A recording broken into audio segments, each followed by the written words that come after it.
자, 그렇다면 스포츠 심리 상담사가 경정, 경마 선수들, 그들을 위해서 어떤 중재 역할을 할 수 있을까? 도움을 줄 수 있을까? 한번 살펴보겠습니다. 첫 번째로, 부상에 대한 어떤 신념 변화에 도움을 줄 수 있습니다. 부상은 부상을 당하기 전과 후로 나눠서 제가 얘기를 드릴게요. 먼저 부상을 당하기 전. 자, 지도자가 2명 있습니다. 한 지도자는 부상은 어쩔 수 없어. 필연적이야.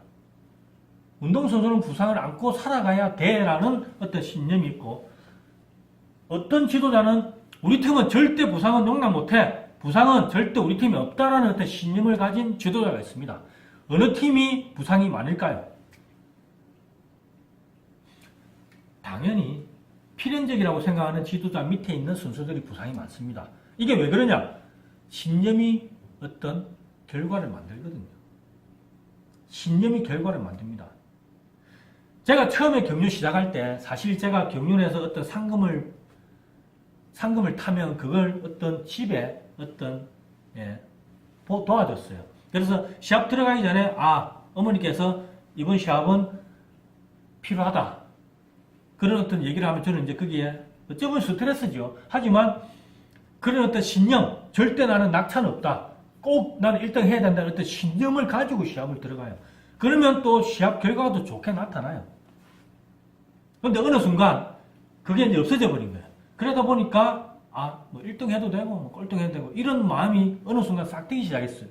그러다 보니까 등수에 못 들어가는 경우도 많이 생긴 것 같아요. 제가 지금 돌이켜 생각해 보면. 그래서 부상도 그 신념에 따라서 어떤 결과가 나타난다는 거죠. 그 다음 2번째, 부상 후 재활 과정에서도 어떤 신념은 재활 과정, 재활 기간을 앞당길 수도 있고 늦출 수도 있다. 우수한 선수들은 그 재활 기간이 짧습니다. 근데 비우수 선수들은 재활 기간이 길어요. 그게 뭐냐? 신념의 차이라는 거죠. 우수 선수들은 빨리 적극적으로 그 부상을 극복한 케이스고, 비우수 선수들은 안일하게 대처한 거죠. 안일하게. 자, 왜 그런 상황이 발생하는지 한번 구체적으로 살펴볼게요. 부상에 대해서 선수들이 어떻게 받아들이느냐, 선수들의 자세를 한번 보면, 먼저 처음 거부를 해요. 시합하다 낙차를 했다. 그러면 아닐 거야. 이건 꿈일 거야. 나한테 이런 일은 절대 아니야. 없어. 이런 식으로 부정을 해요. 왜냐? 그걸 받아들이면 내가 너무 스트레스를 받으니까. 왜냐? 부상은 바로 성적 하락하고 부진하고 연관이 있다 했잖아요. 그래서 상금하고도 연관이 있고. 그래서 거부를 해요. 부상.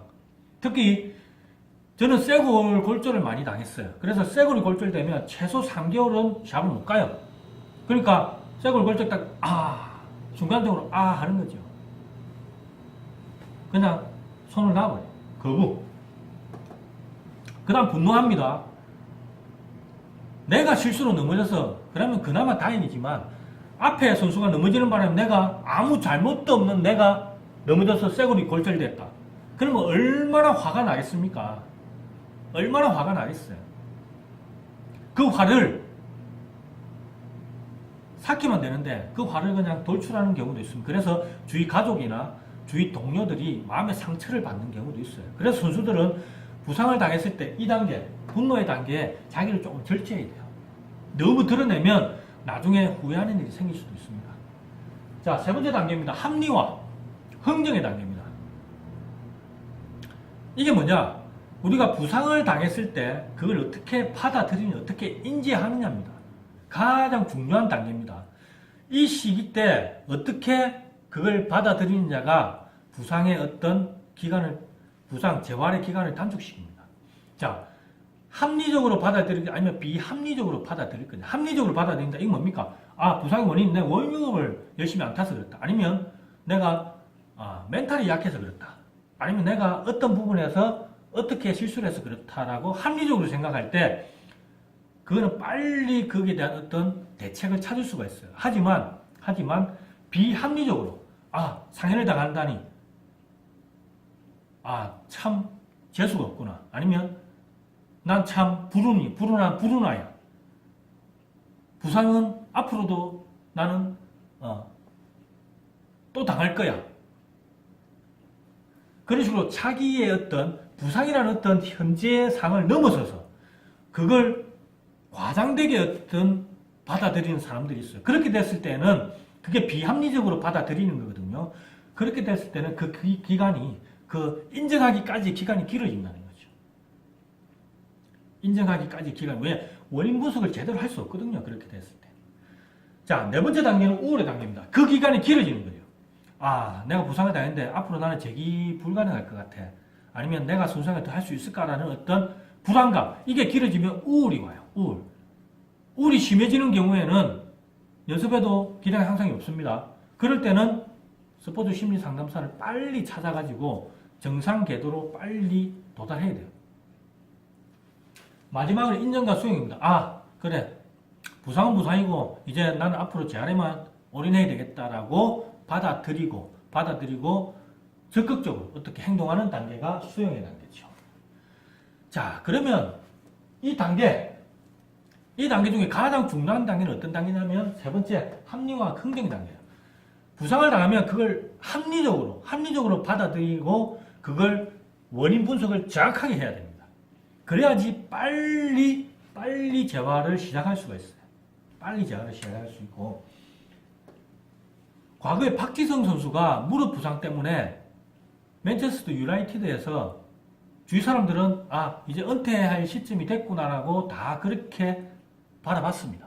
하지만 박지성 선수는 물론 자기도 불안했겠죠. 그래서 자기는 어떻게 했느냐, 보다 더 과학적으로, 보다 더 체계적으로, 보다 더 전문적으로 접근했어요. 어떻게? 일단은 피지컬 전문가를 찾아갔고, 그 다음에 의학 전문가를 또 찾아갔어요. 이쪽의 병원에 가서 조언 받고, 이쪽의 병원 가서 조언 받고, 다양한 어떤 전문가들 조언을 받고, 피지컬도 어떻게 트레이닝 하는 게 가장 재활이 빠를까, 피지컬 트레이닝한테도 조언을 받고, 그 다음에 가장 중요한 건 뭐냐, 스포츠 심리 상담사를 개인 스포츠 심리 상담사를 채용해달라고 팀에 요청을 했어요. 그러니까 멘탈 트레이닝도 받았다는 거죠. 이렇게 피지컬, 그 다음에 어떤 의학 쪽, 그 다음에 멘탈 쪽 전문가들을 통해서 가장 빨리 재활에 가장 어떻게 보면 직접적으로 가장 효율적으로 접근해서 결국엔 재활에 성공했잖아요. 주위에서 어떤 부정적인 시선을 완전히 무마시키면서. 중요한 건 자기도 혼자였다면 그걸 할 수 없었을 겁니다, 아마. 자기도 불안했어요. 이게 은퇴할 때가 이제 됐구나라고 불안했지만 자기 할 수 있는 한 최선을 다해서 적극적으로 부상을 임했다는 거죠. 그렇게 했을 때 부상은 얼마든지 빨리 극복할 수 있는 부분이다.